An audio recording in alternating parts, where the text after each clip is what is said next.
It was supposed to be a diplomatic meeting between two world leaders. Instead, it became a comedy so dark it could have been written by Kurt Vonnegut.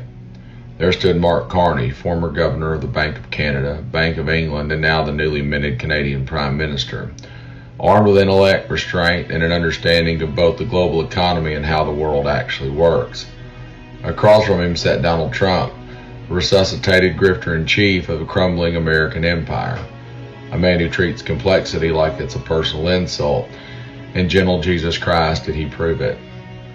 The meeting began as these things tend to, with pomp and pleasantries, but it didn't take long before Trump swerved into his usual fever dream of incoherence.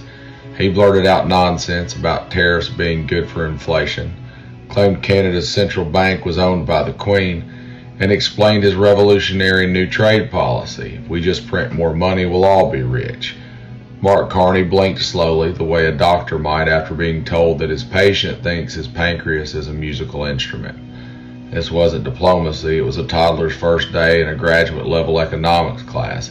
Only this toddler is armed with nuclear codes and thought GDP stood for Great Donald's popularity.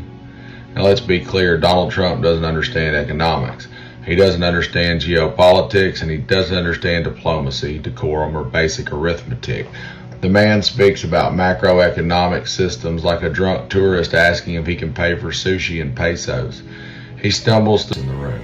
We exported democracy, cultural leadership, and on occasion a little moral clarity.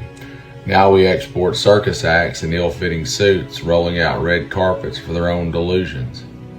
And Trump, ever the small man trying to feel tall, spent the meeting jabbing at Carney, attempting to diminish him with bravado, but he failed spectacularly because Carney didn't bite. He didn't grovel.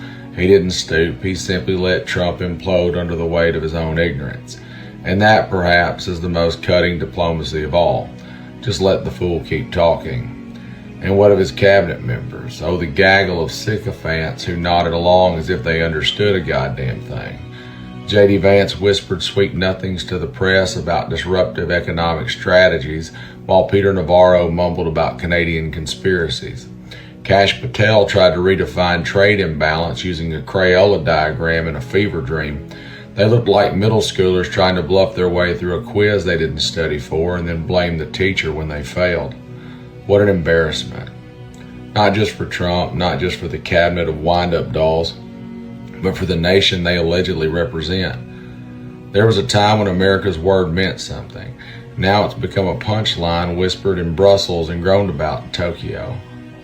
But let's not lose the thread here. Today was not only a disaster for American dignity, it was also a revelation of Canadian restraint, composure, and rising global relevance. In the face of absurdity, Mark Carney stood like a damn statesman, calm, brilliant, unfazed, a man with vision, a man with data, and a man that doesn't sell trading cards with his own face photoshopped on Rambo's body. But let it be known to the rest of the world is still populated by grown-ups, and right now a lot of them are Canadian. Meanwhile, in the land of the free and the home of the rude, we remain trapped in a national psychodrama where leadership is cosplay and knowledge is a threat. We are governed by men who think dignity is for the weak and that global respect can be bought with baseball caps and slogans. And so another day passes in the long, exhausting, and humiliating saga of American decline.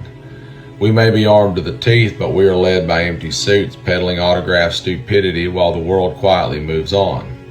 So God help us. Or don't, actually. Better yet, let Canada lead the next G7. We've got trading cards to sell.